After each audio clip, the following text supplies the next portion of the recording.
Hey everyone, and welcome to the channel. Today I'll be reviewing the S.H.Figuarts Son Goku Mini Daima from the series Dragon Ball Daima. Now, this is the first premium Bandai release from Dragon Ball Daima. There are more on the way. A lot of them feel a bit cash grabby, mainly because it's versions of characters that we would like to see. Some of them it makes sense, but a lot of characters that aren't as popular as others that come with accessories like figurine DLC for the Goku Mini and feel a little bit more vital because of that. You know, like the Goma coming out. I do like Goma. Really cool range of expressions that the figure comes with as well. Doesn't look like it articulates much and generally feels like a missed opportunity, but he is fairly pricey and comes with power pole action effects for Goku, so that kind of sucks. And then you've got, Glorio, I think comes with an alternate face for Goku. I think like the Super Saiyan 3 Vegeta comes with effect parts for Goku and stuff. Anyway, each one, like, they're going to be like figurine DLC for Goku Mini, but in general the characters don't stand as strongly on their own as other lines for the Dragon Ball figures or other S.H.Figuarts lines in general, so it does feel a little bit cash grabby. Which brings us to today's topic, which is the Goku Mini Super Saiyan. Now, this one doesn't come with DLC for the Goku Mini because he is in and of himself Goku Mini, but the problem is price point, release, and general lack of accessories. Now, in the US, I believe this was the same price as the base Goku Mini, which was a really, really good deal, really fantastic figure, and really good range of motion accessories, everything like that. Started the series really, really strong, and absolutely, if you like Daima, must buy. But this figure in Australia is $90, and the Goku Mini, I think, was about $60-ish. So there's about a difference of about $30 between these releases, and the Super Saiyan Goku doesn't have nearly as many accessories. It is pretty much the exact same figure, just different head sculpt, but has none of the power pole stuff. And that sucks. In general, S.H.Figuarts are way too expensive in Australia, and the brand just has, especially for Dragon Ball Z, has very few accessories, and the price points are really, really high, and the paintwork isn't as good, and the premium Bandai ones in particular are insanely priced. You're paying $200, $300. If you want the Guru, I think he's like $600 here, and the Guru is basically a statue, but who's going to pay $600 for Guru? Unless you're already committed to collecting the entire S.H.Figuarts line, like a certain silly person that is making this video right now, and wondering how they're going to afford it. But that's neither here nor there. That is a problem for me later. So it's a little bit of a problem, especially, for this being a pre-Bandai figure, and, in the US it's fine because it's the same price point as Goku. A little bit disappointing that he doesn't have as many accessories, but in Australia, higher price point, doesn't have as much. What's the point? So that's my little rant. We are going to look at the figure now. So taken out of the box, here's what Mini Goku comes with, and like I said, not a whole lot. So we get the figure itself, 4 faces, the sheathed power pole, alternate skirt piece, and several paired hands. In comparison, here is the base Goku Mini Daima, where he had a windswept hair effect, as well as the proper power pole. Otherwise, everything else is the same, just, Super Saiyan or normal state variances of those faces, but, pretty much the exact same loadout minus the power pole stuff and the windswept hair. They could have even done windswept Super Saiyan hair, or, Super Saiyan 2, like a clearly Super Saiyan 2 style hair. This could have been figurine DLC, like they did with the Superhero Gohan, where they put his Super Saiyan head and faces with one of the Gammas. Like, you could have done that, and I think it would have been fine. But no, he got a full separate release, and now I'm pretty critical of it. I wasn't critical before I got the figure, but after playing with it and seeing it, I'm like, yeah, it's fine. But for the price point, it's not. Anyway, moving on. So taken out of the box, he looks pretty good. Nothing too crazy. It is, the exact same sculpt that we got with the Mini Goku Daima, which was already really good. Nice saturated colors, not a lot of paint, but what's there's nice, and just really does read well as the character. Putting side by side next to the Mini Goku Daima, you can see, exact same figure, just minus the pole.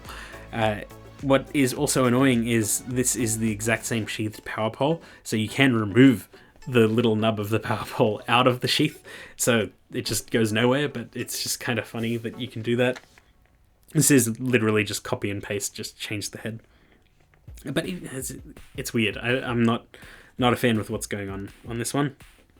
But as a figure itself, it's fine, but there's so much context in this. and it's hard to remove those biases from this figure itself. But anyway, for posability, pretty good because the Mini Goku Daima was already really good, so ball joint at the head and neck, really good range of motion, body can support the weight just fine. The arms can butterfly in, rotate all the way around, hinge up, upper arm swivel, bend at the elbow, and hinge at the wrist. There's a ball joint in the waist, which allows for a little bit of crunching and rotation. You can do the splits and kick forward and back that far. If you swap out the alternate skirt piece, you get a little bit more. You can bend his knees that far. And there is a pivot at the ankle and bend at the toes. For this form factor, really, really good posability. It was already fantastic with the Goku Mini Daima. The Mini Vegeta was also good, and the Mini Piccolo was fantastic.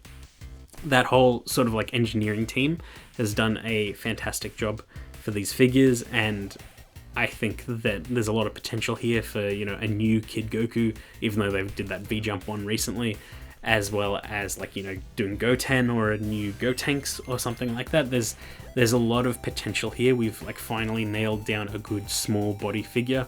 You could even make a new version of like the Saiyan Saga Gohan and just really work on that new, like, smaller form factor, but really highly articulated and, you know, in scale and proportion with other characters.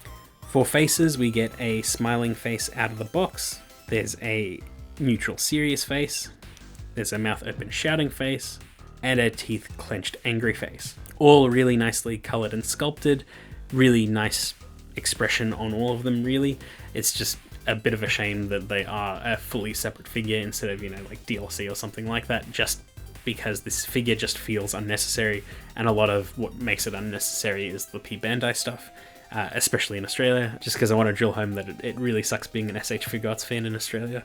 But with those faces and the accessories that he already has, you can get him into some pretty good poses. If you have the base form Goku Mini Daima lying around, might as well take his power pole as well.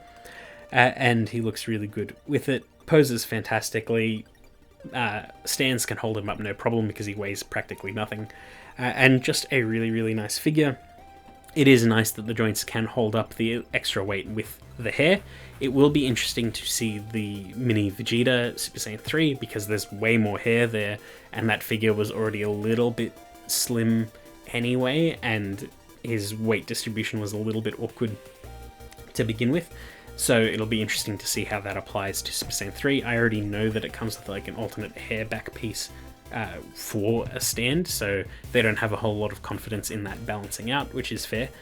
Similar to like the original Super Saiyan 3 2.0 Goku, where he needed a stand and came with a stand to support all of that. So they're aware that there would be weight issues, and I can see that coming. But at least for this figure with slight more weight on the head doesn't really affect it at all. It'd be cool to see the Super Saiyan 4 Goku, and I'm sure that they'll do an adult version of level 3 and level 4 Vegeta and Goku at some point.